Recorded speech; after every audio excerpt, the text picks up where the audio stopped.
Assalamualaikum warahmatullahi wabarakatuh. Apa kabar sahabat ruang baca? Jumpa lagi dengan saya Agnes. Masih tetap semangat kan? Tanpa berlama-lama saya akan langsung membaca bagian berikutnya dari buku keren karya Bruce Lipton yang berjudul The Biology of Belief, Misteri Pikiran, Keyakinan, Sel dan DNA. Oke, langsung saja kita lanjut ya. Bab 4, Fisika Baru, Menancapkan Kaki di Kekosongan. Saat masih menjadi mahasiswa ambisius jurusan biologi pada tahun 1960-an, saya tahu bahwa agar bisa diterima di sekolah magister yang bergengsi, saya harus mengambil mata kuliah fisika.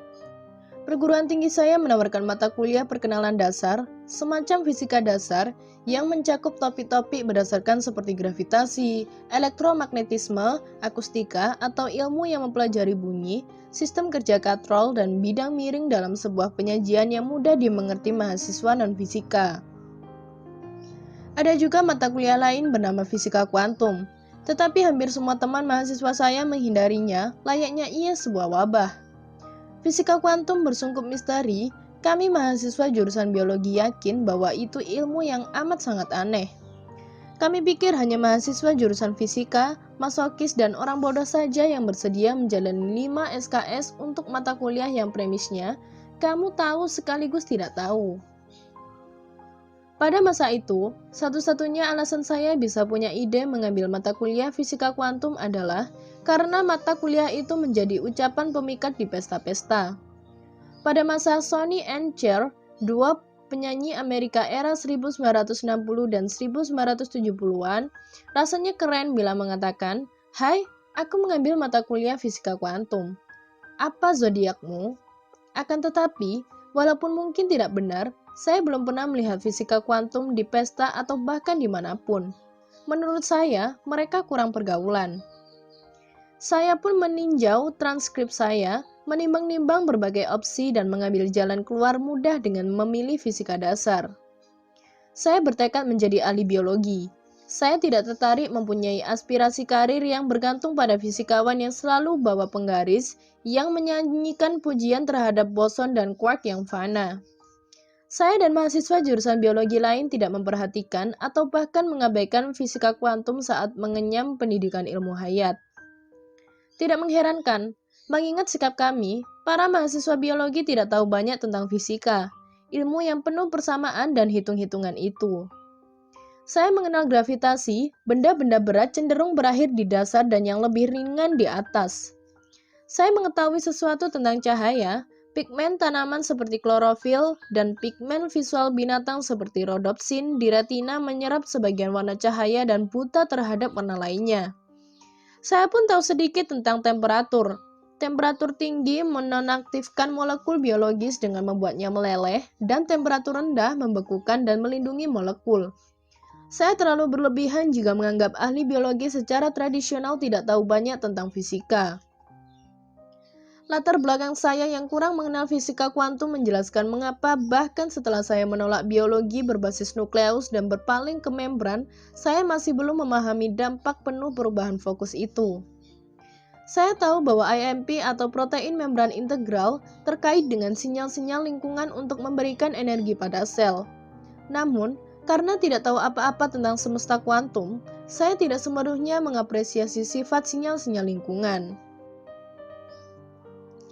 Baru pada tahun 1982, lebih dari 1 dasawarsa setelah saya menyelesaikan program magister, akhirnya saya mempelajari betapa banyak yang saya lewatkan ketika saya melewatkan fisika kuantum di perguruan tinggi. Saya percaya bahwa jika diperkenalkan ke dunia kuantum di perguruan tinggi, dari dahulu saya pasti sudah menjadi ahli biologi pemberontak. Namun hari itu pada tahun 1982, saya duduk di lantai sebuah gudang di Berkeley, California, 1.500 mil dari rumah, merenungkan fakta bahwa saya telah membahayakan karir ilmiah saya dalam upaya gagal menciptakan pertunjukan rock and roll. Saya dan para kru terdampar. Kami kehabisan uang setelah 6 pertunjukan. Saya tidak punya uang tunai dan setiap menyodorkan kartu kredit, mesin persetujuan kredit penjual menampilkan gambar tengkorak dan sepasang tulang yang bersilang. Kami hidup dengan menyantap kopi dan donat sambil terus menjalani 5 tahap berkabungnya Elizabeth Kubler-Ross, sang psikiater, atas tewasnya pertunjukan kami. Penyangkalan, amarah, tawar-menawar, depresi, dan akhirnya penerimaan. Akan tetapi, pada tahap penerimaan itu, keheningan di gudang dipecahkan oleh dering telepon yang memekakkan. Meskipun telepon yang menjengkelkan itu terus berdering, saya dan kru mengabaikan panggilan itu. Itu bukan untuk kami, tidak ada yang tahu kami di sini. Akhirnya, manajer gudang menerima panggilan dan mengembalikan keheningan yang nikmat. Di udara yang sunyi dan pengap, saya mendengar manajer itu menjawab, "Ya, dia di sini." Saya mendongak saat itu, dari dalam kegelapan hidup saya, dan melihat gagang telepon disodorkan kepada saya. Itu panggilan dari sekolah kedokteran Karibia yang mempekerjakan saya 2 tahun sebelumnya. Ketua perguruan tinggi menghabiskan waktu 2 hari untuk melacak jejak saya dari Wisconsin ke California agar bisa menanyakan apakah saya tertarik mengajar anatomi lagi atau tidak. Apa saya tertarik? Apakah seekor monyet kelaparan menolak diberi pisang? Kapan Anda menginginkan saya? Begitu jawaban saya. Dia berkata, "Kemarin." Saya bilang padanya bahwa saya menerima pekerjaan itu tetapi saya butuh uang muka gaji. Perguruan tinggi tersebut mengirimkan uang pada hari yang sama dan saya membaginya dengan kru saya. Setelah itu, saya terbang ke Madison untuk menyiapkan keperluan tinggal di kawasan tropis. Saya berpamitan kepada putra-putri saya dan dengan cepat mengemas pakaian dan beberapa barang keperluan rumah tangga. Dalam 24 jam, saya kembali di O'Hare Airport menanti pesawat Pan Am membawa saya ke surga. Saat ini, Anda pasti bertanya-tanya apa hubungan kegagalan karir rock and roll saya dengan fisika kuantum. Selamat datang ke gaya mengajar saya yang tidak ortodoks. Bagi yang berpikiran lurus, kita secara resmi kembali ke fisika kuantum. Yang melalui itu, saya tahu bahwa saintis tidak bisa memahami misteri jagat raya hanya dengan berpikir lurus. Menyimak suara batin. Selagi menanti penerbangan, mendadak saya sadar bahwa saya tidak punya bacaan di pesawat selama 5 jam. Beberapa saat sebelum gerbang ditutup, saya meninggalkan antrean dan berlari ngacir ke toko buku. Memilih satu buku dari ratusan buku, sambil membayangkan kemungkinan pintu pesawat saya ditutup dan meninggalkan saya, hampir membuat saya lumpuh. Dalam kebingungan, satu buku seakan-akan melompat kepada saya. The Cosmic Code, Quantum Physics as the Language of Nature, karya fisikawan Hans R. Pagels. Saya membaca sekilas sampul belakangnya dan mengetahui bahwa itu teks fisika kuantum untuk kalangan awam. Dengan keras kepala mempertahankan ketakutan pada fisika kuantum sejak kuliah, saya langsung mengembalikan buku itu dan mulai mencari sesuatu yang lebih ringan. Dengan panik karena berpacu dengan waktu, saya mengambil buku bertanda laris lalu berlari ke kasir.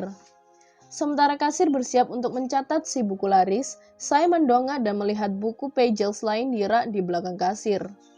Di tengah proses pembelian, dengan sisa waktu yang semakin menipis, akhirnya saya menembus ketakutan terhadap fisika kuantum dan meminta penjaga toko untuk menambahkan buku The Cosmic Code.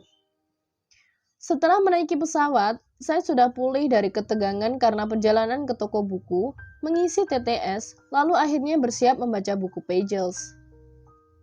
Saya terhanyut dalam halaman-halamannya, walaupun terpaksa terus-menerus membaca berulang kali bagian-bagian tertentu. Saya membaca selama penerbangan, 3 jam bersinggahan di Miami, dan 5 jam lagi perjalanan menuju pulau surgaku. Pagels benar-benar membuat saya kesengsem. Sebelum menaiki pesawat di Chicago, saya tidak menyangka fisika kuantum relevan dengan biologi, ilmu tentang organisme hidup. Ketika pesawat tiba di surga, saya syok secara intelektual. Saya sadar bahwa fisika kuantum ternyata relevan dengan biologi dan ahli biologi melakukan kesalahan saintifik yang menakutkan dengan mengabaikan hukum-hukumnya. Bagaimanapun juga, fisika adalah fondasi semua sains. Tetapi kami para ahli biologi hampir secara universal mengandalkan versi Newtonian yang sudah ketinggalan zaman, walaupun lebih rapi tentang cara kerja dunia. kami tetap berpegang pada dunia fisika Newton dan mengabaikan dunia niskala kuantum Einstein yang menyatakan bahwa materi tercipta dari energi dan tidak ada yang absolut. Di tingkat subatomik, materi bahkan tidak eksis secara pasti. Eksistensinya hanya berupa kecenderungan. Semua perasaan pasti saya tentang biologi dan fisika hancur lebur. Setelah merenungkannya, seharusnya saya dan ahli biologi lainnya paham bahwa fisika Newtonian, walaupun elegan dan meyakinkan bagi para saintis yang sangat rasional, tidak dapat menawarkan kebenaran hakiki tentang tubuh manusia, apalagi jagat raya. Ilmu kedokteran terus maju, tetapi organisme-organisme hidup dengan keras kepala menolak untuk dikuantifikasi.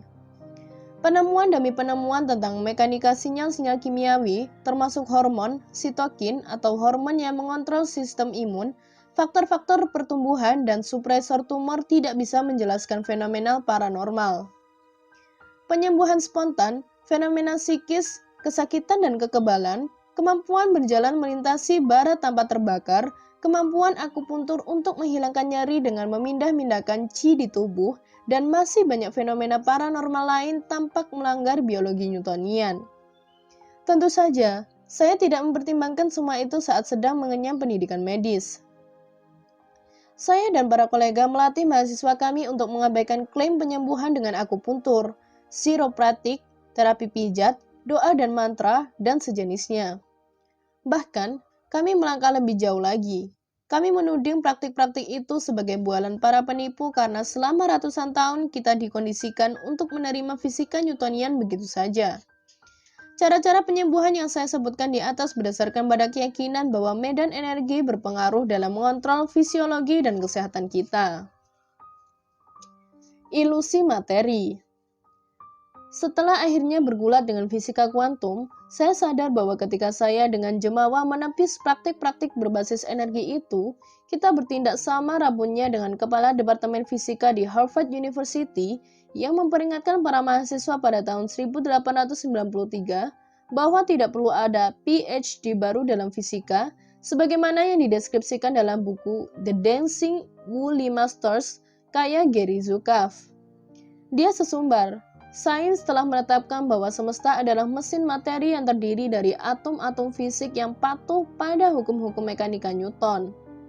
Bagi para fisikawan, satu-satunya pekerjaan yang tersisa adalah memperbaiki pengukuran dan perhitungan terhadap materi-materi fisik itu.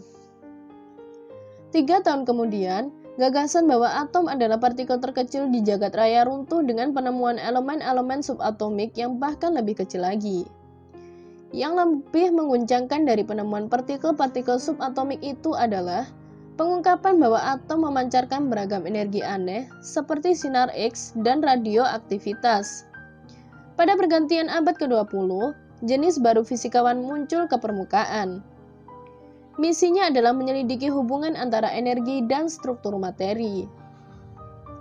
10 tahun berikutnya, para fisikawan meninggalkan kepercayaan mereka terhadap semesta material Newtonian karena mereka telah menyadari bahwa konsep materi adalah ilusi, karena sekarang mereka mengakui bahwa semua di jagat raya tercipta dari energi.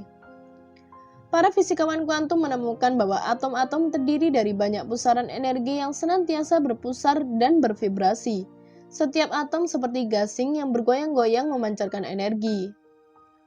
Karena setiap atom memiliki ciri atau goyangan energi spesifiknya sendiri, rangkaian atom molekul-molekul secara kolektif memancarkan pola energi masing-masing yang bisa diidentifikasi. Maka, setiap struktur materi di alam semesta termasuk saya dan Anda memancarkan ciri energi yang unik. Jika secara teoretis dimungkinkan untuk mengamati komposisi atom melalui mikroskop, apa yang akan kita saksikan? Bayangkan debu yang berpusar melintasi hamparan gurun. Sekarang, singkirkan pasir gurun dan tanah dari pusaran yang mengerucut itu. Yang tertinggal adalah pusaran mirip tornado yang tak kasat mata. Sejumlah pusaran energi sangat kecil, mirip debu yang disebut quark, dan proton secara kolektif membentuk struktur atom. Dari kejauhan, atom mungkin muncul seperti bulatan samar. Ketika strukturnya semakin mendekati fokus, atom menjadi lebih samar dan buram. Ketika permukaan atom bergerak mendekat, ia akan menghilang. Anda tidak akan melihat apa-apa. Faktanya, ketika Anda berfokus ke seluruh struktur atom, Anda hanya akan melihat kehampaan fisik, physical void. Atom tidak punya struktur fisik, sang maharaja tak memakai busana. Ingat model-model atom yang Anda pelajari di sekolah. Dengan kelereng dan bola yang berputar-putar layaknya sistem tata surya, mari kita letakkan gambar itu di samping struktur fisik atom yang ditemukan para fisikawan kuantum. Tidak ada kesalahan cetak. Atom tercipta dari energi yang tak kasat mata, bukan materi yang bisa diserap panca indera. Di dunia kita, substansi materi muncul dari kekosongan. Aneh juga kalau dipikir-pikir, Anda memegang buku fisik dengan tangan. Namun, jika Anda memusatkan perhatian ke substansi material buku dengan mikroskop atom, Anda akan melihat bahwa Anda tidak memegang apa-apa. Kami para sarjana jurusan biologi benar tentang satu hal, dunia kuantum memang bikin puyeng aja. Mari kita amati dari dekat hakikat fisika kuantum, kamu tahu sekaligus tidak tahu. Materi secara serentak dapat didefinisikan sebagai sesuatu yang solid, partikel, dan sebagai medan daya yang imaterial, gelombang. Ketika para saintis meneliti properti fisik dari atom, seperti massa dan berat, ia tampak dan berperilaku seperti materi fisikal. Akan tetapi, ketika atom yang sama dideskripsikan dalam istilah potensi voltase dan panjang gelombang, atom itu menunjukkan kualitas dan properti energi atau gelombang. Fakta bahwa energi dan materi itu satu dan sama selaras dengan kesimpulan Einstein bahwa E sama dengan mc². Pendek kata, persamaan ini mengungkapkan bahwa energi E sama dengan materi M, massa, dikalikan kecepatan cahaya kuadrat C². Einstein mengungkapkan bahwa kita tidak hidup di sebuah semesta dengan objek-objek fisik yang berbeda, yang dipisahkan ruang kosong. Alam semesta adalah satu kesatuan utuh yang dinamis dan tak terbagi-bagi. Tempat energi dan materi terkait begitu rapat sehingga mustahil menganggapnya sebagai elemen-elemen terpisah. Bukan efek samping, tapi efek. Kesadaran bahwa mekanika berbeda yang mengontrol struktur dan perilaku materi seharusnya menawarkan wawasan-wawasan baru kepada biomedis untuk memahami masalah kesehatan dan penyakit. Akan tetapi, bahkan setelah penemuan-penemuan fisika kuantum, para ahli biologi dan mahasiswa kedokteran terus dilatih untuk memandang tubuh hanya sebagai mesin fisik yang beroperasi sesuai prinsip-prinsip Newtonian. Dalam mencari pengetahuan tentang bagaimana mekanisme tubuh dikontrol, para peneliti memusatkan perhatian pada penyelidikan berbagai macam sinyal fisik yang diklasifikasikan ke dalam golongan-golongan kimia, chemical families yang terpisah, termasuk hormon, sitokin, faktor-faktor pertumbuhan, supresor tumor, pengirim pesan atau messenger, dan ion. Akan tetapi, karena bias Newtonian, mereka yang berkiblat pada materi, para peneliti konvensional mengabaikan peran yang dimainkan vibrasi energi dalam kesehatan dan penyakit. Selain itu, para ahli biologi konvensional adalah para reduksionis yang percaya bahwa mekanisme tubuh fisik kita dapat dipahami dengan cara membongkar sel dan memindai blok-blok bangunan kimianya. Mereka percaya bahwa reaksi-reaksi biokimia yang bertanggung jawab atas kehidupan tercipta melalui garis perakitan ala Henry Ford. Satu substansi kimia menyebabkan sebuah reaksi, diikuti reaksi lain dengan substansi kimia lain, dan seterusnya. Arus linear informasi dari A ke B, ke C, ke D, ke E diilustrasikan pada gambar berikut ini. Model reduksionis ini mengisyaratkan bahwa jika ada masalah di dalam sistem yang muncul sebagai penyakit atau disfungsi, sumber masalahnya bisa terkait dengan malfungsi dalam salah satu langkah di sepanjang jalur perakitan kimiawi. Dengan memberikan pada sel suku cadang pengganti yang fungsional untuk elemen yang rusak, dengan cara meresepkan obat-obat misalnya, titik yang rusak itu secara teoretis dapat diperbaiki dan kesehatan dapat dipulihkan. Asumsi ini memacu industri farmasi untuk mencari obat-obatan ajaib dan gen-gen desainer. Namun, sudut pandang kuantum mengungkapkan bahwa jagat raya merupakan kesatuan dari medan energi yang saling bergantung dan terkait dalam sebuah jaring interaksi. Saintis biomedis kebingungan karena seringkali mereka tidak mengenali betapa kompleks interkomunikasi di antara bagian-bagian fisik dan medan energi yang membentuk satu kesatuan utuh itu. Persepsi reduksionis terhadap arus informasi linear adalah karakter semesta Newtonian. Sebaliknya, arus informasi dalam semesta kuantum bersifat holistik. Unsur-unsur sel dipintal menjadi sebuah jaring kompleks percakapan, umpan balik, dan putaran komunikasi, feed forward, seperti ilustrasi sebelumnya. Disfungsi biologis bisa timbul karena kesalahan komunikasi di sepanjang rute mana saja dari arus informasi. Untuk menyesuaikan sistem interaktif yang kompleks ini dibutuhkan lebih banyak lagi pemahaman daripada sekedar menyesuaikan komponen-komponen di salah satu jalur informasi dengan obat. Jika Anda mengubah konsentrasi C, misalnya, itu bukan hanya mempengaruhi tindakan D. Melalui jalur holistik, variasi dalam konsentrasi C sangat mempengaruhi perilaku dan fungsi A, B, C, E, dan juga D. Segera setelah menyadari sifat interaksi kompleks antara materi dan energi, saya tahu bahwa pendekatan reduksionis yang linier A, B, C, D, E sama sekali tidak memberi kita pemahaman yang akurat tentang penyakit. Sementara fisika kuantum menyiratkan eksistensi jalur informasi yang saling terkoneksi, penelitian terbaru tentang pemetaan interaksi protein dengan protein di dalam sel kini menunjukkan kehadiran fisik jalur holistik yang kompleks ini. Ilustrasi berikut menunjukkan interaksi antara beberapa protein dalam sel lalat buah.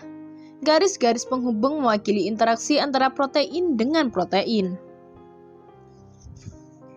Disfungsi-disfungsi biologis dapat disebabkan miskomunikasi di mana saja di jalur-jalur kompleks tersebut. Ketika Anda mengubah parameter-parameter dari sebuah protein di satu titik di jalur yang sedemikian kompleks, Anda pasti mengubah parameter-parameter protein lain di titik yang tak terhitung banyaknya dalam jaringan yang kompleks itu. Selain itu, lihat 7 lingkaran pada ilustrasi di atas yang mengelompokkan protein menurut fungsi fisiologisnya. Perhatikan protein-protein dalam satu kelompok fungsi, seperti yang berhubungan dengan determinasi seks, anak panah, juga mempengaruhi protein-protein dengan fungsi yang sama sekali berbeda, seperti sintesis RNA, misalnya helikase RNA. Peneliti-peneliti Newtonian belum benar-benar menghargai interkonektivitas kesaling terhubungan yang luas di antara jaringan informasi biologi sel. Pemetaan jalur-jalur jaringan informasi ini menggarisbawahi bahaya obat yang diresepkan. Kini, kita bisa mengerti mengapa obat farmasi disertai lembar informasi yang mencantumkan begitu banyak efek samping mulai dari iritasi hingga dampak yang mematikan. Ketika diperkenalkan ke tubuh untuk mengobati malfungsi pada satu protein, sebuah obat berinteraksi dengan minimal satu protein lain, bahkan kemungkinan besar dengan banyak protein lainnya. Yang turut memperumit masalah efek samping obat adalah fakta bahwa sistem-sistem biologis itu bersifat redundan, berlebihan, dan berulang. Sinyal atau molekul protein yang sama dapat digunakan secara serentak oleh organ dan jaringan yang berbeda tempat sinyal, atau molekul protein itu memberikan fungsi perilaku yang sama sekali berbeda. Misalnya, ketika ada obat yang diresepkan untuk memperbaiki disfungsi di jalur jantung, obat itu pun diedarkan darah ke seluruh tubuh. Obat jantung ini tanpa sengaja bisa mengganggu fungsi sistem saraf jika otak yang menggunakan komponen-komponen dari jalur yang hendak diobati. Di samping redundansi sistem biologis membuat rumit efek obat yang diresepkan, ia pun merupakan sebuah evolusi yang sangat efisien. Organisme multisel dapat bertahan hidup dengan gen yang jumlahnya jauh lebih sedikit daripada yang diduga para saintis karena produk gen yang sama, protein, digunakan untuk bermacam-macam fungsi. Ini mirip dengan menggunakan hanya 26 aksara Latin untuk menyusun setiap kata dalam bahasa kita. Dalam penelitian saya tentang sel pembuluh darah, saya mengalami langsung batas-batas yang ditimbulkan jalur-jalur sinyal yang redundan. Dalam tubuh, histamin adalah sinyal kimiawi penting yang menginisiasi respons stres dari sel.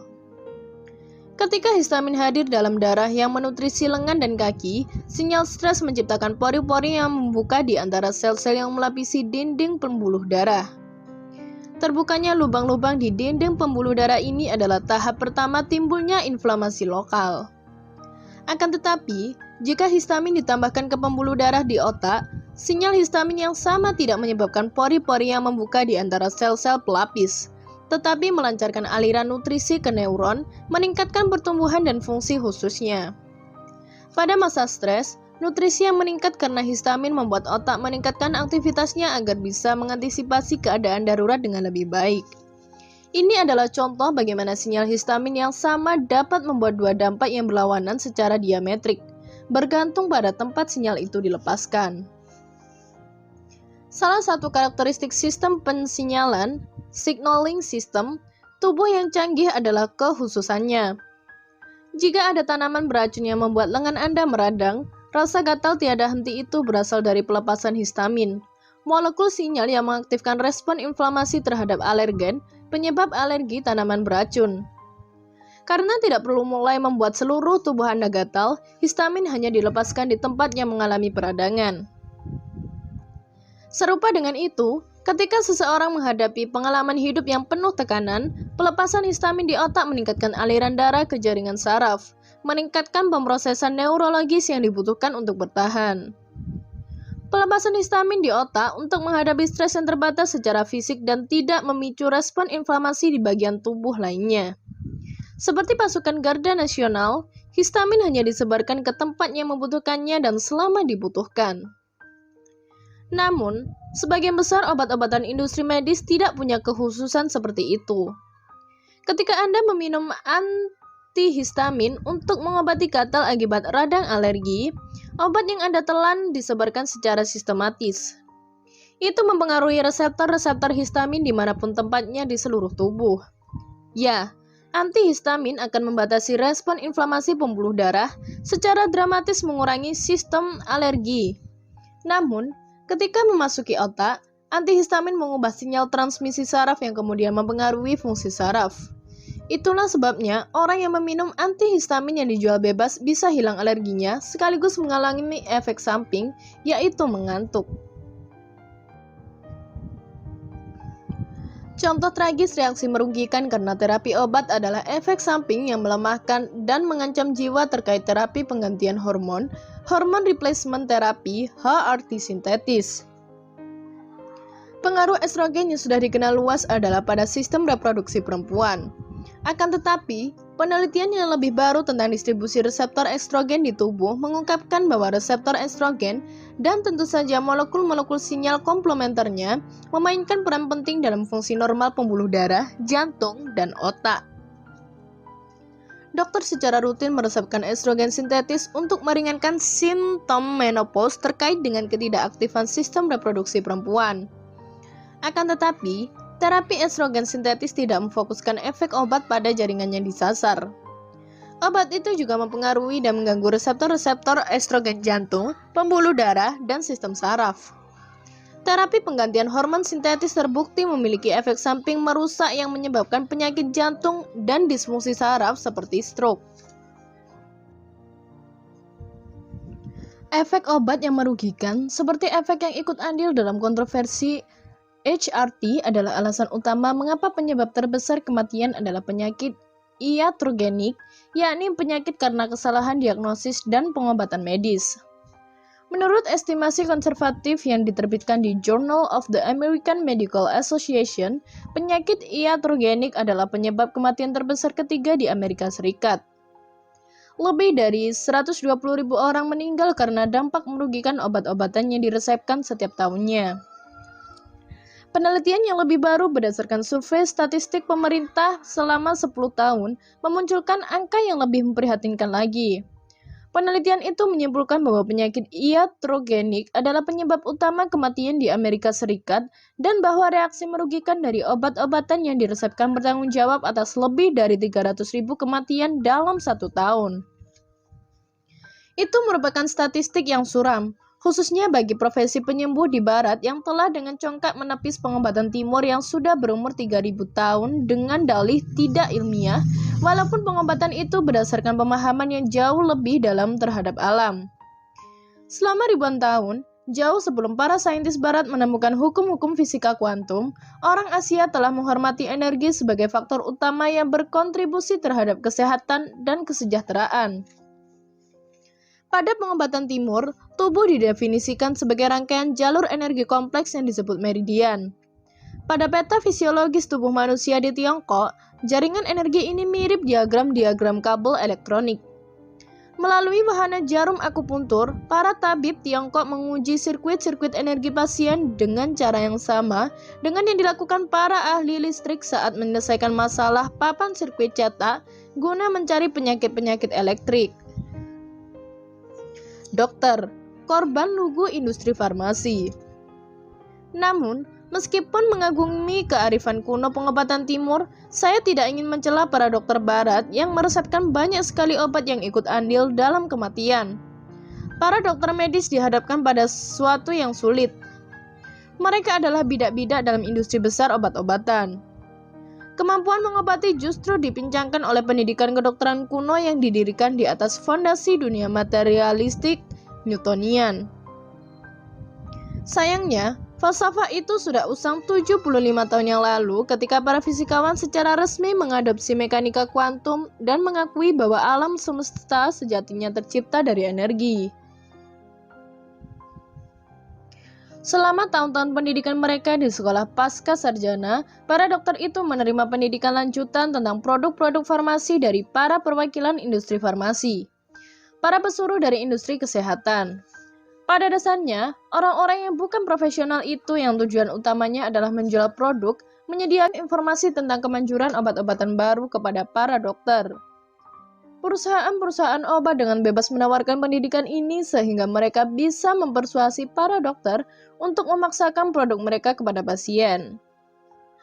Terbukti bahwa sejumlah besar obat yang diresepkan melanggar sumpah Hippocrates yang diucapkan dokter pada saat pengukuhannya sebagai tenaga kesehatan profesional, yaitu, pertama, jangan melakukan tindakan yang membahayakan atau menyakiti. Selama ini, kita diprogram perusahaan-perusahaan farmasi untuk menjadi sebuah bangsa pemadat obat yang diresepkan dengan akibat yang tragis. Kita perlu melangkah ke belakang dan memasukkan penemuan-penemuan dalam fisika kuantum ke dalam biomedis agar bisa menciptakan sistem pengobatan yang lebih aman dan selaras dengan hukum-hukum alam. Fisika dan biomedis. Ilmu-ilmu fisik telah merangkul fisika kuantum dengan hasil yang sensasional. Peristiwa yang membuat umat manusia menyadari semesta kuantum terjadi pada 6 Agustus 1945. Bom atom yang jatuh di Hiroshima pada hari itu menunjukkan kekuatan dahsyat teori kuantum terapan dan secara dramatis mengantarkan kita ke era atom. Dalam pengaruh yang lebih konstruktif, fisika kuantum memungkinkan lahirnya keajaiban-keajaiban elektronik yang merupakan fondasi era informasi.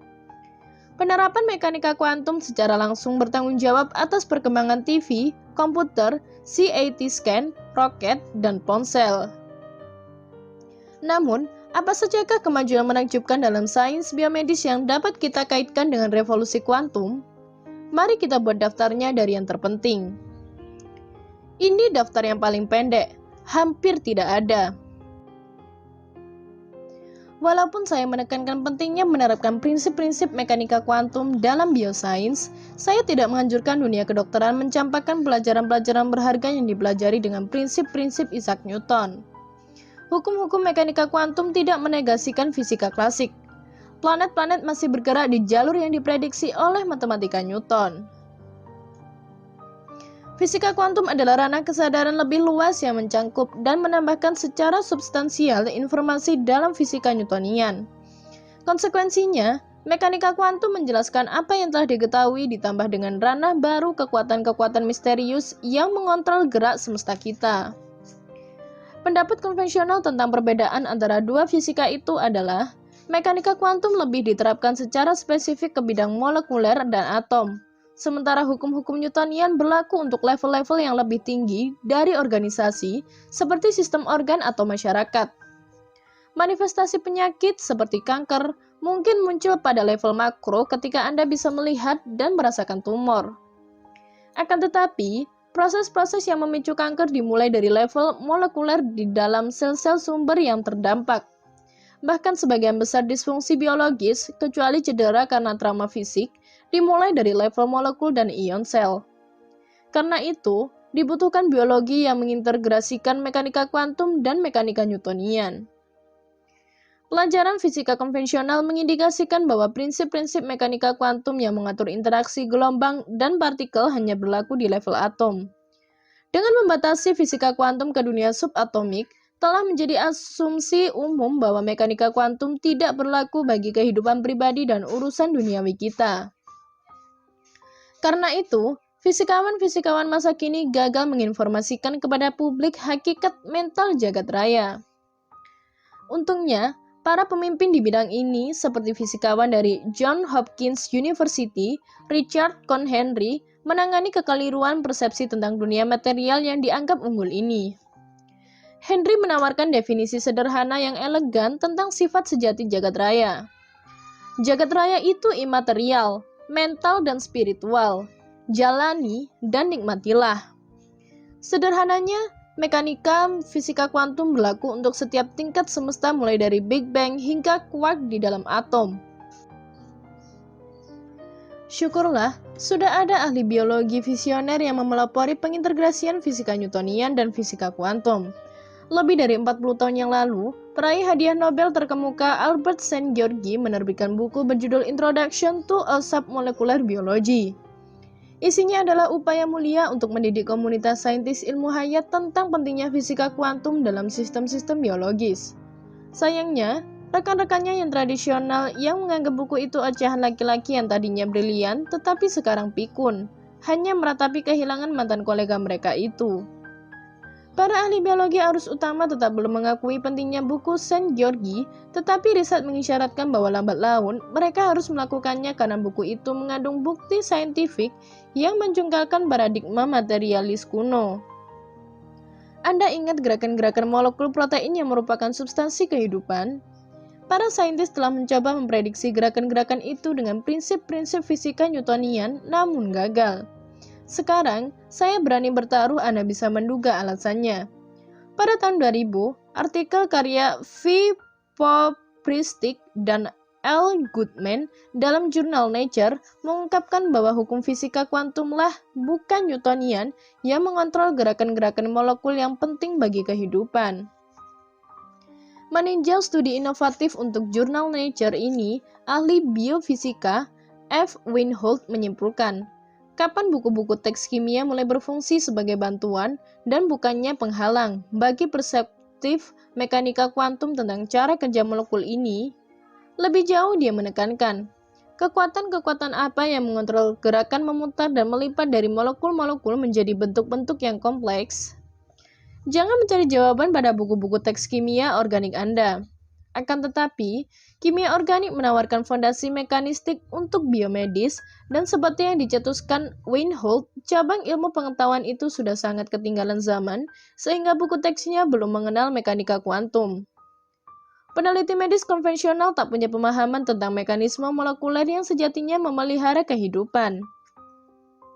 Sebuah riset tentang mekanisme yang menyebabkan protein-protein berubah bentuk menyikap keunggulan properti kuantum dalam memproduksi gerakan-gerakan yang memelihara kehidupan. Penelitian-penelitian ini menunjukkan bahwa manipulasi terhadap properti kuantum dari materi mampu mempengaruhi arah reaksi-reaksi biokimia.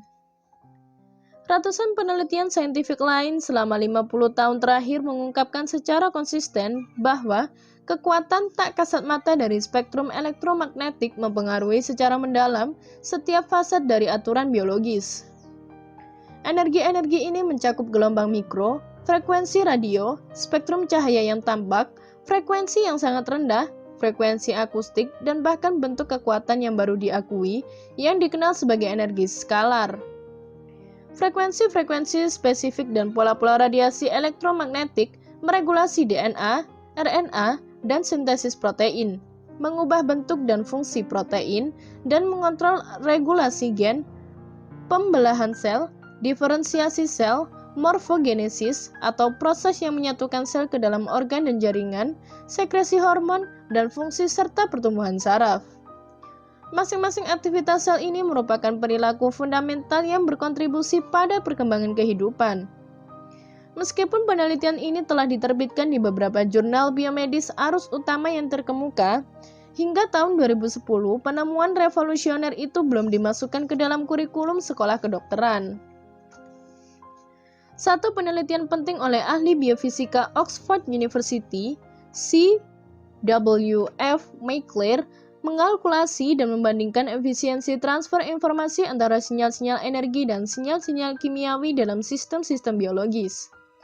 Penelitiannya, Resonance in Bioenergetics, diterbitkan di jurnal Annals of the New York Academy of Science, mengungkapkan bahwa mekanisme pensinyalan energetic signaling, seperti frekuensi elektromagnetik 100 kali lebih efisien dalam menyampaikan informasi lingkungan daripada sinyal-sinyal fisik seperti hormon, neurotransmitter, faktor-faktor pertumbuhan, dan lain-lain. Tidaklah mengherankan jika sinyal-sinyal energetik menjadi jauh lebih efisien. Dalam molekul-molekul fisik, informasi yang dapat dibawa secara langsung terhubung dengan energi molekul yang tersedia. Akan tetapi, penggabungan kimiawi chemical coupling yang diterapkan untuk mentransfer informasinya diikuti oleh hilangnya energi besar-besaran karena panas yang dihasilkan dalam penciptaan dan pemisahan ikatan-ikatan kimia. Karena penggabungan termokimia membuang sebagian besar energi molekul, sejumlah kecil energi yang tersisa membatasi jumlah informasi yang dapat dibawa sebagai sinyal. Kita tahu bahwa organisme hidup harus menerima dan menerjemahkan sinyal-sinyal lingkungan agar tetap hidup. Faktanya, kelangsungan hidup terkait langsung dengan kecepatan dan efisiensi transfer sinyal. Kecepatan sinyal energi elektromagnetik adalah sekitar 186.000 mil per detik, sementara kecepatan substansi kimiawi yang dapat menyebar kurang dari 1 cm per detik. Sinyal-sinyal energi 100 kali lipat lebih efisien dan lebih cepat daripada pensinyalan substansi kimiawi fisik. Pensinyalan seperti apa yang lebih disukai komunitas triliunan sel di dalam diri Anda? Pikirlah sendiri. Membeli farmasi. Saya percaya bahwa alasan utama mengapa riset tentang energi diabaikan adalah gara-gara uang. Industri farmasi yang bernilai triliunan dolar mengucurkan dana penelitian besar-besaran untuk mencari ramuan-ramuan magis dalam bentuk bahan kimia karena pil berarti uang.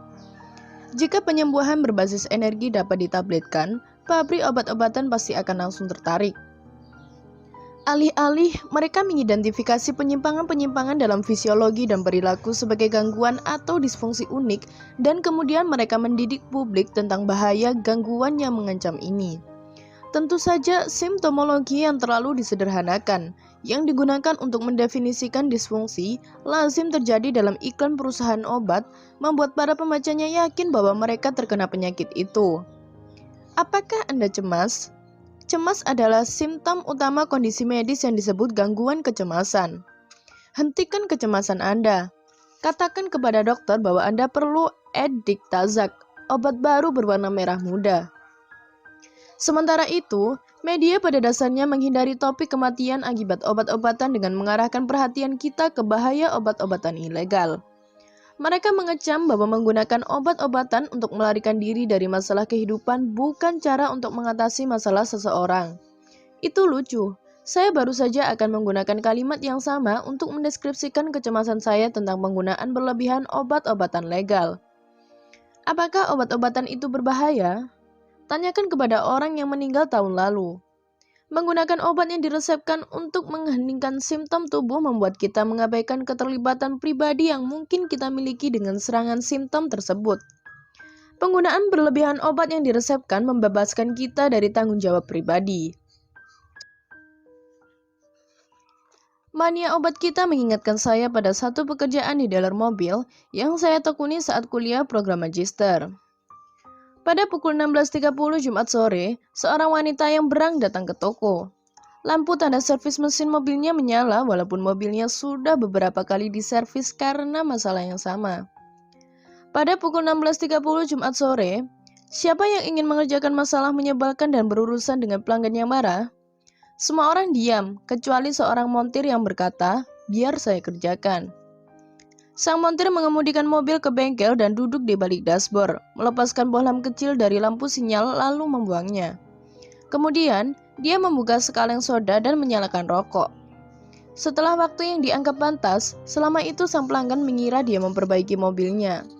Sang montir kembali dan mengatakan bahwa mobil wanita itu sudah siap.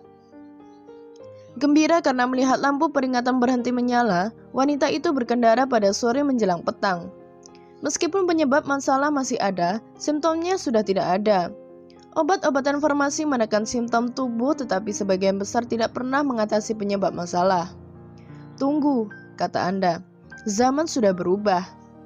Sekarang kita lebih melek tentang bahaya obat-obatan dan lebih terbuka terhadap terapi alternatif. Benar, karena separuh orang Amerika mengunjungi praktisi pengobatan alternatif, para dokter tradisional tidak bisa lagi merasa tidak ada masalah dan berharap pendekatan pengobatan lain menjauh. Beberapa perusahaan asuransi bahkan mulai membayar jasa yang pernah mereka anggap bohong, dan beberapa rumah sakit mengizinkan praktisi pengobatan alternatif membuka praktik di dalamnya. Akan tetapi, bahkan hingga hari ini sangat sedikit upaya saintifik yang disusun untuk menilai efektivitas pengobatan alternatif. National Institutes of Health membuat cabang pengobatan alternatif berkat desakan publik. Namun, menurut saya, tindakan itu hanya untuk merebut hati para aktivis dan konsumen yang menghabiskan banyak uang untuk perawatan kesehatan alternatif. Tidak ada dana penelitian serius yang tersedia untuk meneliti pengobatan berbasis energi. Tanpa penelitian pendukung, penyembuhan berbasis energi secara resmi akan terus dicap tidak ilmiah. Pertanda baik, pertanda buruk, dan bahasa energi. Walaupun pengobatan konvensional masih belum berfokus pada peran yang dimainkan energi sebagai informasi dalam sistem biologis, ironisnya ia telah merangkul teknologi pemindaian yang tidak invasif yang membaca medan energi. Para fisikawan kuantum telah menciptakan perangkat pemindai energi yang dapat menganalisis frekuensi yang dipancarkan oleh substansi-substansi kimia tertentu. Sistem pemindaian ini memungkinkan para saintis mengidentifikasi komposisi molekuler dari materi dan objek. Para fisikawan telah mengadaptasi perangkat ini untuk membaca spektrum energi yang dipancarkan oleh jaringan dan organ tubuh kita. Karena medan energi berpindah dengan mudah di tubuh fisik, perangkat modern ini seperti pemindai CAT, MRI, dan pemindai positron emission tomography atau PET dapat mendeteksi penyakit tanpa menginvasi. Para dokter dapat mendiagnosis masalah internal dengan membedakan karakter energi spektral dari jaringan yang sehat dan jaringan yang berpenyakit pada gambar-gambar hasil pemindaian. Pemindaian energi yang digambarkan dalam ilustrasi berikut mengungkapkan adanya kanker payudara. Jaringan berpenyakit memancarkan tanda energi uniknya sendiri yang berbeda dari energi yang dipancarkan oleh sel-sel sehat di sekelilingnya. Tanda energi di tubuh kita bergerak kemana-mana sebagai gelombang tak kasat mata yang mirip riak air di kolam. Jika Anda menjatuhkan kerikil ke kolam, energi yang dibawa oleh kerikil yang jatuh karena kekuatan gravitasi yang menarik masanya ditransmisikan ke air. Riak itu sebenarnya gelombang energi yang melewati air.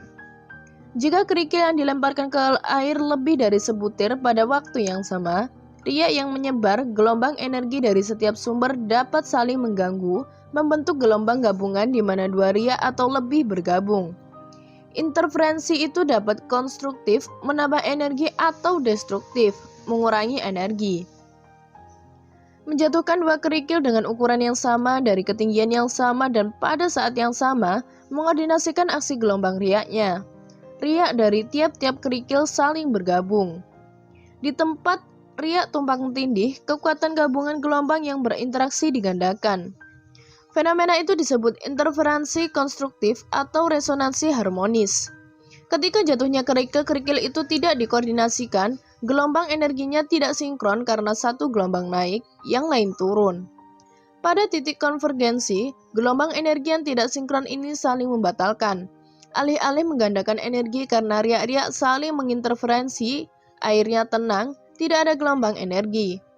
Fenomena membatalkan gelombang energi ini disebut interferensi destruktif.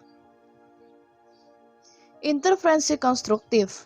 Pada gambar berikut, dua set riak bergerak di permukaan air ke arah satu sama lain, seperti yang diilustrasikan, gelombang A dan B bergerak ke arah satu sama lain dengan sinkron atau harmonis. Dalam hal ini, kedua gelombang naik dan turun pada saat yang sama. Pola-pola lingkaran keduanya segaris, gelombang-gelombang bergabung pada antarmuka tempat kedua riak bertemu. Perilaku gelombang energi penting bagi biomedis karena frekuensi vibrasi dapat mengubah properti fisik dan kimiawi dari sebuah atom sama pastinya dengan sinyal fisik seperti histamin dan estrogen. Karena atom-atom senantiasa bergerak, yang dapat Anda ukur berdasarkan vibrasinya, atom-atom itu dapat menciptakan pola-pola gelombang yang mirip riak dari kerikil yang dilemparkan seperti yang kita bicarakan tadi. Setiap atom itu unik karena distribusi muatan negatif dan positifnya. Jika ditambah dengan tingkat putarannya, ia menghasilkan vibrasi atau pola frekuensi tertentu. Interferensi destruktif.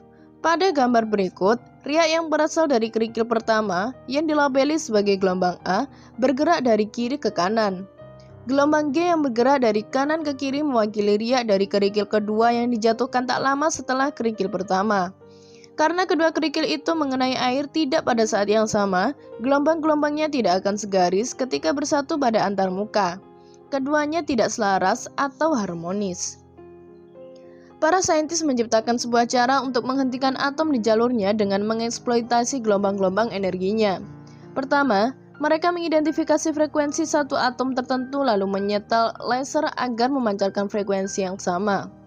Meskipun atom dan frekuensi fotoelektrik memancarkan pola gelombang yang sama, gelombang laser dirancang untuk tidak sinkron dengan gelombang atom.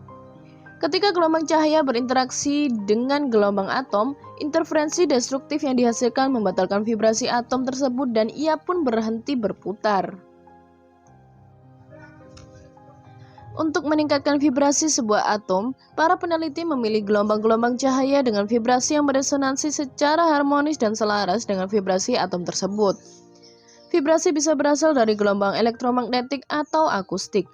Ketika misalnya, seorang vokalis andal seperti Ella Fitzgerald mempertahankan satu nada yang beresonansi secara harmonis dengan atom-atom gelas kristal, atom-atom gelas itu menyerap gelombang suaranya. Melalui mekanika interferensi konstruktif, energi tambahan dari gelombang suara yang beresonansi tersebut menyebabkan atom-atom gelas bervibrasi lebih cepat. Akhirnya, atom-atom itu menyerap begitu banyak energi sehingga bervibrasi cukup cepat untuk bebas dari ikatan yang menahan mereka. Ketika itu terjadi, gelas akan pecah. Para dokter menggunakan mekanika interferensi konstruktif untuk menghancurkan batu ginjal. Sebuah kasus langka yang menggunakan hukum-hukum kuantum fisika sebagai wahana terapeutik dalam pengobatan modern. Batu ginjal adalah kristal yang atomnya bervibrasi pada frekuensi tertentu. Para dokter memfokuskan sebuah frekuensi harmonis ke batu ginjal itu. Interferensi konstruktif berhasil ketika gelombang energi yang difokuskan berinteraksi dengan atom-atom di dalam batu ginjal. Seperti contoh atom-atom di gelas kristal di atas, atom-atom di dalam batu ginjal bervibrasi dengan begitu cepat sehingga pecah dan larut. Serpihan kecil sisanya bisa dengan mudah melewati saluran kemih tanpa menyebabkan kesakitan hebat seperti yang ditimbulkan oleh batu besar yang belum dipecahkan. Ilmu fisika mengisyaratkan bahwa mekanisme resonansi harmonis yang sama yang membuat gelombang suara dapat memecahkan gelas kristal atau batu ginjal memungkinkan harmoni energi yang serupa mempengaruhi fungsi-fungsi kimiawi tubuh kita. Namun, ahli biologi belum menjelajahi mekanisme ini dengan semangat yang sama seperti ketika mereka mengejar obat-obatan baru. Sayang sekali, karena terdapat cukup banyak bukti ilmiah untuk melakukannya. Ada saatnya dalam kedokteran ketika elektroterapi digunakan secara ekstensif. Di penghujung abad ke-19, pengembangan baterai dan peralatan lain yang menghasilkan medan elektromagnetik mengarah ke pembuatan mesin dalam waktu cepat yang seharusnya menyembuhkan penyakit. Publik mencari para praktisi seni penyembuhan baru yang disebut radioestesia ini. Tersiar kabar bahwa alat ini sangat efektif. Bahkan, perangkat ini sangat populer sehingga majalah-majalah memuat iklan yang mencantumkan sesuatu seperti ini. Jadilah ahli radioestesia. Hanya $9,99 termasuk cara penggunaannya. Pada tahun 1894, lebih dari 10.000 dokter Amerika Serikat di samping sejumlah konsumen rumahan yang tak terhitung banyaknya secara rutin menggunakan elektroterapi. Pada tahun 1895, D. Palmer menciptakan ilmu chiropratik. Palmer tahu bahwa aliran energi melalui sistem saraf penting bagi kesehatan. Dia berfokus pada mekanika ruas-ruas tulang belakang, saluran tempat jaringan saraf tulang belakang menyediakan sirkuit informasi pada tubuh. Dia mengembangkan keterampilan untuk mengukur dan menyetel arus informasi dengan mengatur tegangan tensi dan tekanan tulang belakang. Profesi medis pun merasa terancam oleh kehadiran chiropractic, homeopati, radioestesia, dan praktisi tanpa obat lainnya yang merebut sebagian besar bisnis mereka. Carnegie Foundation menerbitkan Flexner Report pada 1910 yang mengimbau semua praktik medis agar didasarkan pada sains yang telah terbukti. Karena para fisikawan belum menemukan semesta kuantum, pengobatan berbasis energi ini tidak dimengerti oleh sains kala itu. Dicela oleh American Medical Association, chiropractic dan metode penyembuhan berbasis energi lainnya seperti menjadi tercoreng namanya. Praktisi radioestesia menghilang sama sekali. Selama 40 tahun terakhir, chiropractic telah membuat kemajuan pesat dalam seni penyembuhan. Pada tahun 1990, para praktisinya memenangkan pertempuran panjang di pengadilan melawan monopoli medis. American Medical Association terbukti melakukan upaya ilegal untuk menghancurkan profesi tersebut. Sejak saat itu, chiropractic mengembangkan sayap pengaruhnya. Praktik itu bahkan diterima di beberapa rumah sakit. Dan walaupun dulunya elektroterapi pernah dipandang sebelah mata, para neuroscientist ahli saraf berlomba-lomba melakukan penelitian di area terapi vibrasi energi. Otak telah lama dikenali sebagai organ elektrik, itulah sebabnya terapi kejut listrik secara historis digunakan untuk menangani depresi. Namun, para saintis sedang mengerjakan alat yang tidak terlalu invasif untuk menangani organ elektrik ini.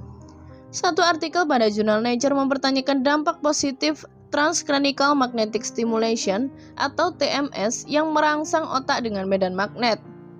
TMS adalah versi pembaruan dari teknik penyembuhan radioestesia abad ke-19 yang pernah dicela oleh pengobatan konvensional.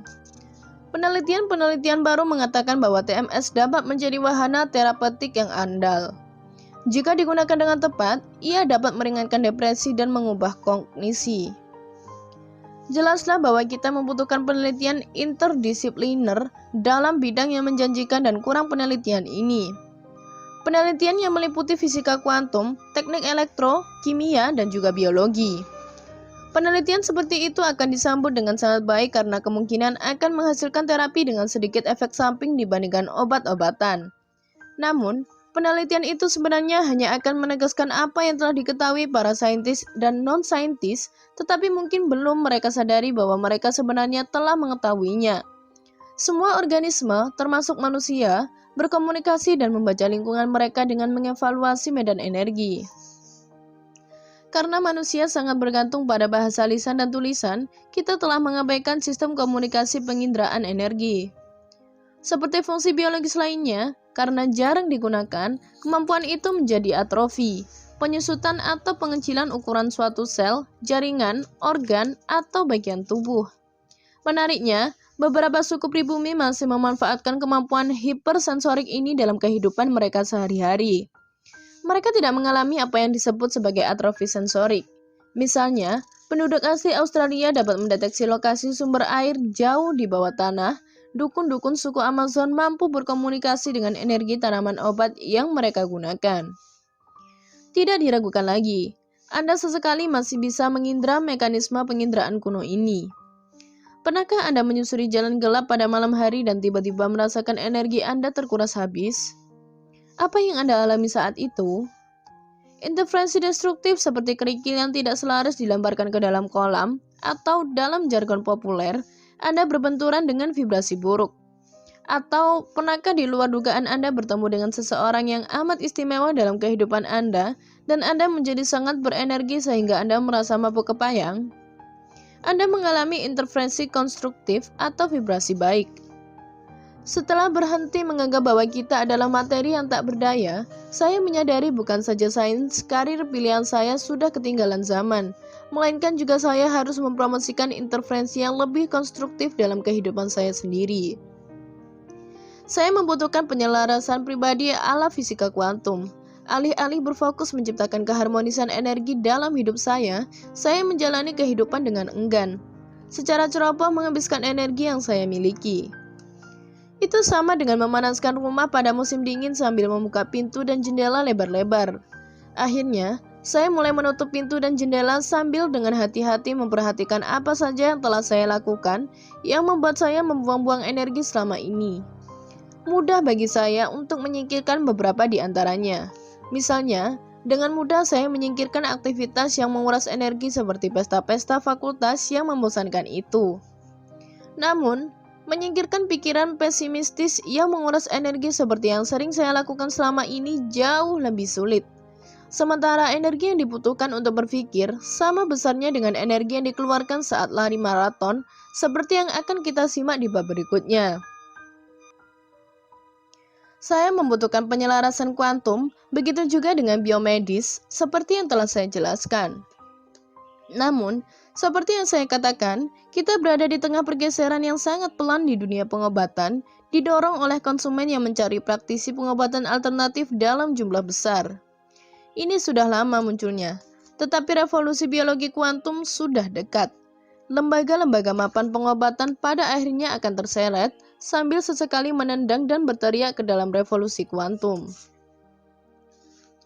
Revolusi biologi kuantum yang saya bilang sudah dekat 1 dasawarsa lalu kini sedang marak. Dan sebagaimana yang saya jelaskan dalam prolog, saya juga mengalami banyak kemajuan dalam penyelarasan kuantum pribadi hidup saya. Penelitian baru tentang berbagai topik biologi telah meyakinkan sejumlah besar ahli biologi bahwa ada keajaiban kuantum di balik pensinyalan sel, perilaku protein, dan bahkan asal-usul kehidupan.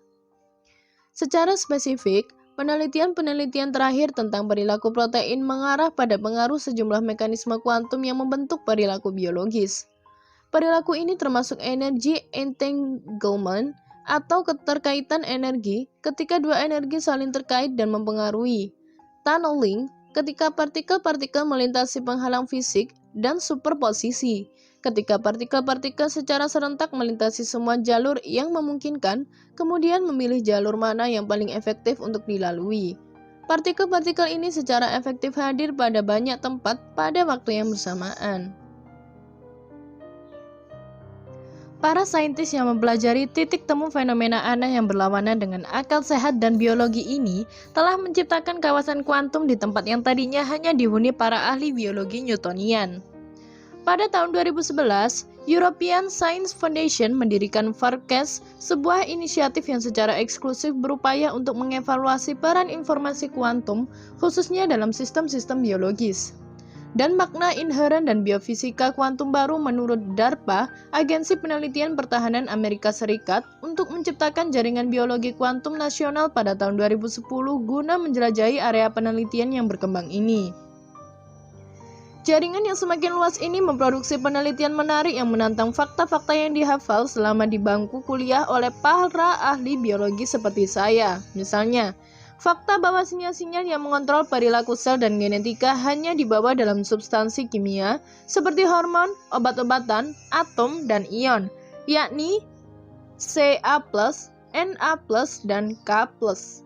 Gagasan itu dijungkirkan oleh eksperimen yang dilaporkan Chaba pada tahun 2013 yang menyingkat bahwa sel-sel saraf di luar penghalang-penghalang fisik bisa mempengaruhi aktivitas sel-sel saraf di ruang tertutup. Ketika sel-sel saraf sehat mengelilingi penghalang, sel-sel saraf yang terkurung mengekspresikan proses sinyal kalsium normal. Namun, ketika sel-sel kanker mengelilingi penghalang fisik, sel-sel saraf yang terkurung memproses sinyal kalsium dengan cara yang sama sekali berbeda. Karena penghalang yang hadir mencegah sinyal-sinyal fisik mempengaruhi perilaku sel, sel-sel saraf itu harus berkomunikasi dengan satu sama lain melewati penghalang melalui mekanisme pensinyalan energetik dan non-fisik. Para peneliti juga menemukan saluran-saluran komunikasi yang non-ortodoks di dunia pertumbuhan. Para ahli ekologi tumbuhan sudah lama tahu bahwa spesies yang berdekatan ketika ditanam dalam jarak dekat dapat memberikan dampak positif dan negatif terhadap satu sama lain melalui interaksi kompetitif atau kooperatif. Tanaman-tanaman yang bersebelahan dapat mempengaruhi waktu pengembangan dan hasil akhirnya. Kemampuan bibit tanaman untuk berhubungan dengan bibit tanaman di sekitarnya bermanfaat karena memungkinkan tanaman mengatur ekspresi genetik dan perilaku yang paling tepat agar bisa beradaptasi secara maksimal dengan lingkungannya. Sejumlah penelitian telah menyimpulkan bahwa komunikasi antar tanaman ini terjadi melalui 3 cara: cahaya, sentuhan fisik, dan substansi kimia. Namun, penelitian terbaru menyimpulkan bahwa komunikasi tanaman juga dimediasi oleh metode yang tidak konvensional dan non-fisik atau energetik.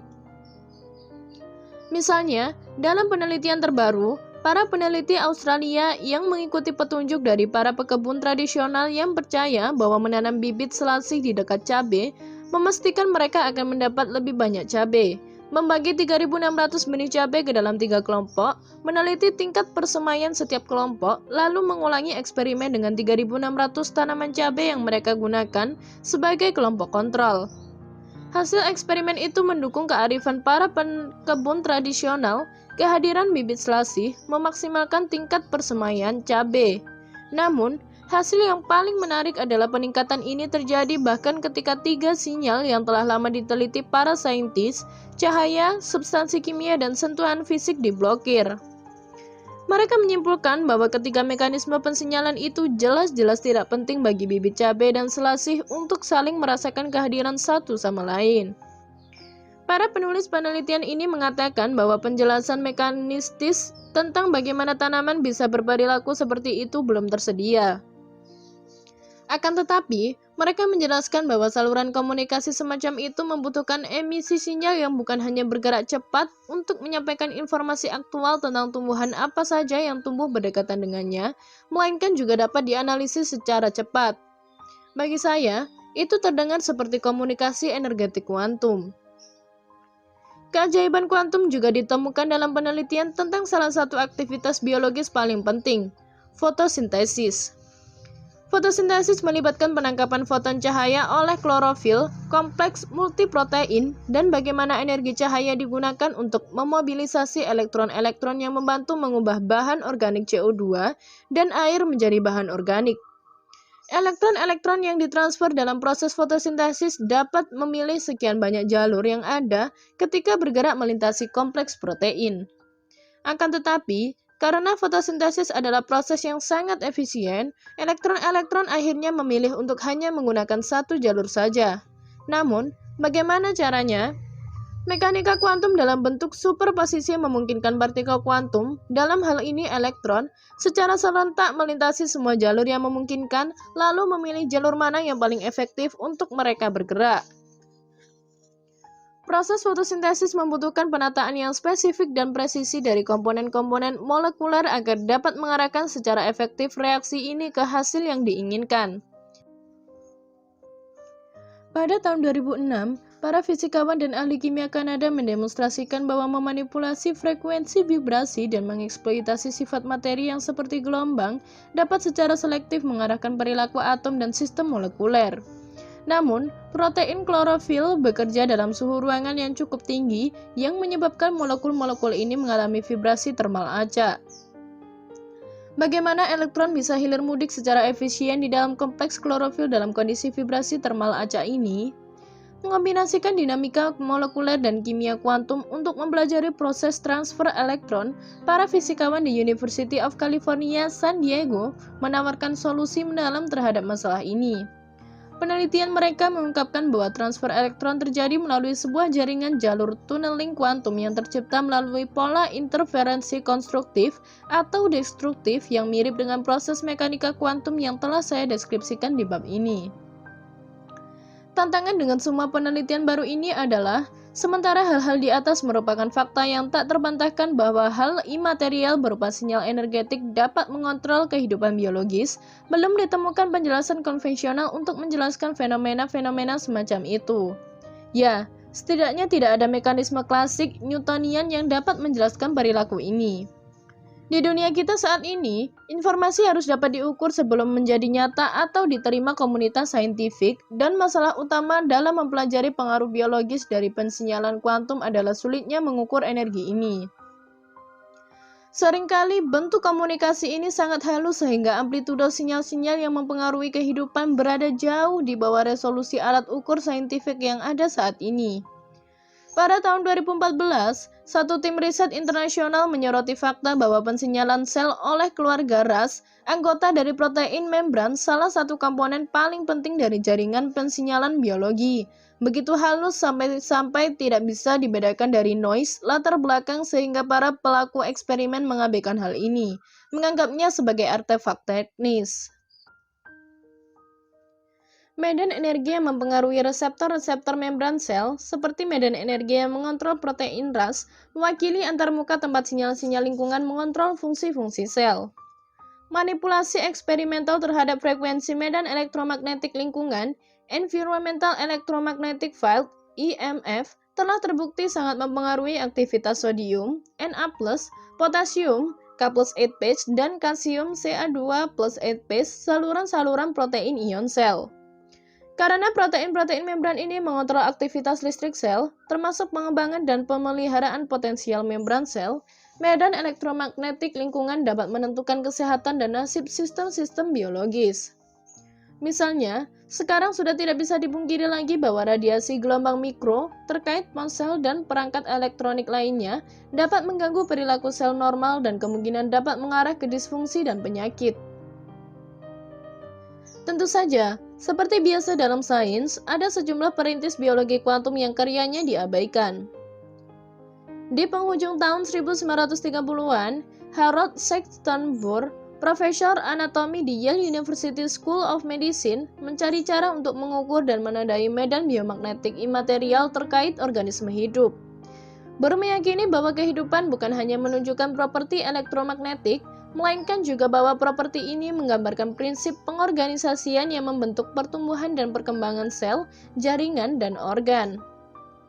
Penelitiannya pada tahun 1938 menggunakan pengukuran elektrik yang saat itu mutakhir memberikan bukti yang mendukung keyakinannya. Pada saat yang sama, inventor Amerika, Royal Rife, secara terpisah membenarkan dan melanjutkan hipotesis Burr. Rife menciptakan mesin sinar, beam, yang bisa melemahkan atau menghancurkan patogen dan sel kanker dengan memfokuskan medan energi interferensi konstruktif atau destruktif ke dalam sitoplasma patogen atau sel kanker tersebut. Eksperimen Burr dan Rife mengungkapkan bahwa kemunculan penyakit tertentu, seperti kanker, didahului adanya perubahan terukur pada medan energi organisme hidup. Hal yang terpenting adalah hanya dengan mengubah frekuensi medan energi sel, mereka dapat memperbaiki gangguan patologis ini.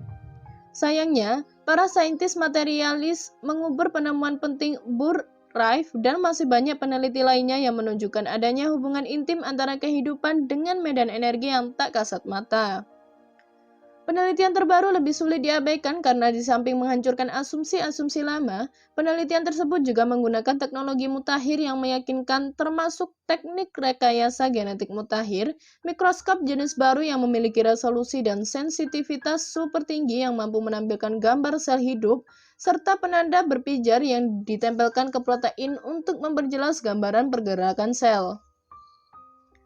Instrumen-instrumen ini bukan hanya memberikan wawasan bagaimana mekanika kuantum mempengaruhi aktivitas biologi, melainkan juga memotivasi para peneliti untuk lebih memahami lagi cara sistem biologis menggunakan mekanika kuantum untuk mengembangkan teknologi-teknologi baru yang efisien, guna sintetis bahan-bahan organik dan penangkapan energi, misalnya solar cells.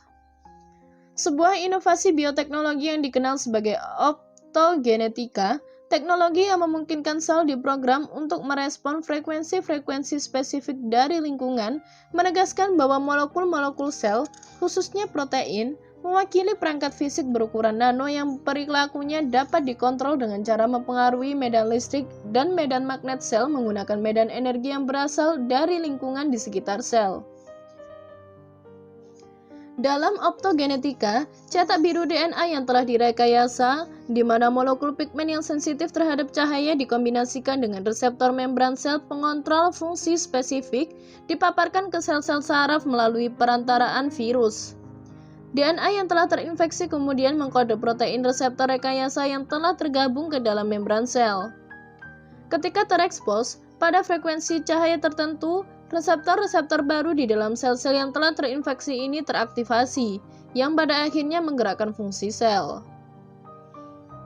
Sekalipun terdapat banyak terobosan di bidang biofisika kuantum dan sisi sebaliknya industri-industri farmasi tumbuh subur, sebuah entitas yang mendongkrak penjualan obat-obatan kimia dan memusuhi penyembuhan berbasis energi, dunia medis konvensional pada dasarnya masih mengabaikan peranan energi dalam membentuk ekspresi biologis. Saat pertama kali menulis bab ini 10 tahun lalu, saya berkata bahwa walaupun pihak medis pada akhirnya akan bergabung dengan revolusi kuantum, dengan diseret sambil sesekali menendang dan berteriak. Sayangnya, mereka masih menendang dan berteriak. Dalam ceramahnya di Lindau Nobel Laureate Meeting tahun 2004, peraih hadiah Nobel Fisika Brian Josephson dari University of Cambridge mengatakan bahwa lembaga ilmiah mapan menderita ketidakpercayaan patologis. Kondisi yang ia deskripsikan sebagai saya tidak akan mempercayainya walaupun itu benar. Pada awal ceramahnya, dia mengingatkan, peringatan, Anda mungkin akan merasa beberapa gagasan di dalam ceramah ini meresahkan. Gagasan-gagasan ini bisa jadi bertentangan dengan beberapa hal yang selama ini diyakini. Josephson teringat bagaimana topik tentang meteorit dan pergeseran benua pada awalnya ditepis dengan keras oleh para saintis sebagai fenomena yang mustahil. Setelah jangka waktu yang panjang dan berlimpahnya bukti-bukti yang mendukung, akhirnya sains menyerah dan menerima kemustahilan itu sebagai suatu kenyataan.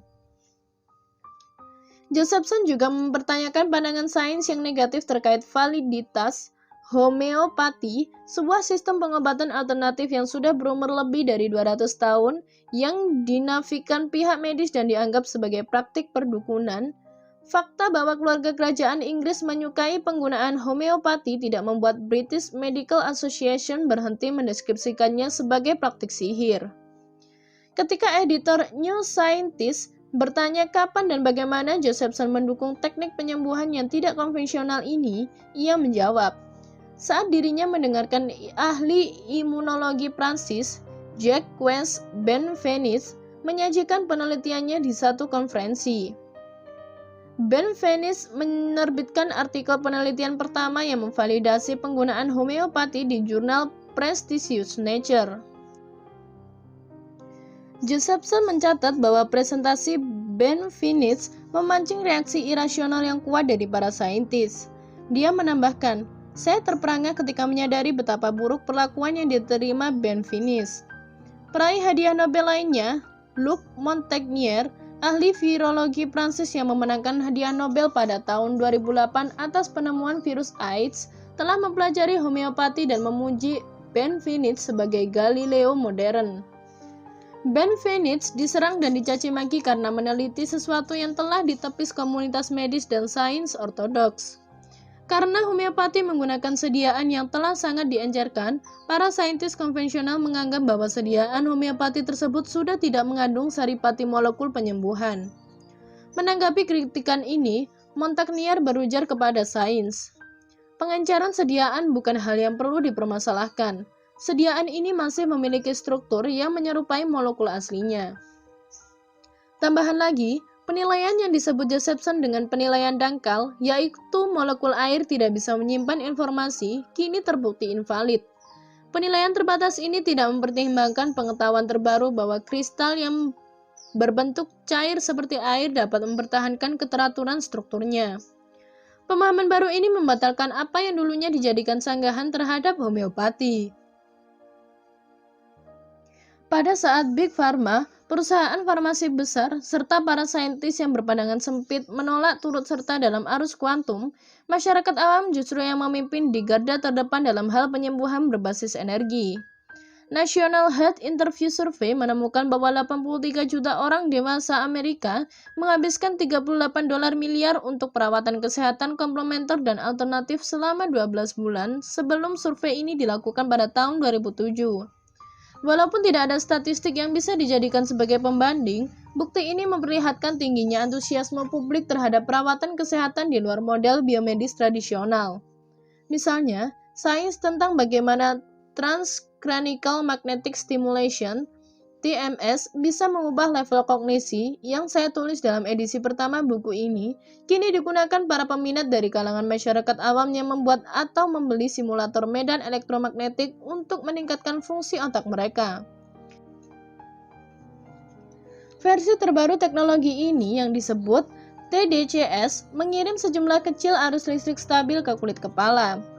Bergantung pada wilayah otak yang dirangsang, TDCS dapat mempengaruhi aktivitas saraf yang pada gilirannya mampu meningkatkan perhatian, perluasan memori, peningkatan kemampuan visual, dan keterampilan matematika, serta meringankan simptom depresi. Penggunaan stimulus elektrik oleh masyarakat umum untuk mempengaruhi fungsi otak, versi modern dari radioestesia, masih relatif sedikit dilakukan, namun peminatnya terus berkembang. Ini ditunjukkan dengan banyaknya komentar dalam message board tentang modifikasi otak, Do It Yourself, Zapper, yang dimoderasi Nathan Whitmore, peneliti neuroscience berumur 22 tahun dari National Institute on Aging dan perintis DIY Brain Zapping. Revolusi biofisika kuantum terus bergulir dan mungkin akan disiarkan di TV. Terima kasih untuk sahabat ruang baca yang masih setia untuk tetap stay bareng saya Agnes sampai akhir pada bab ini. Sampai ketemu pada audiobook kami berikutnya. Wassalamualaikum warahmatullahi wabarakatuh.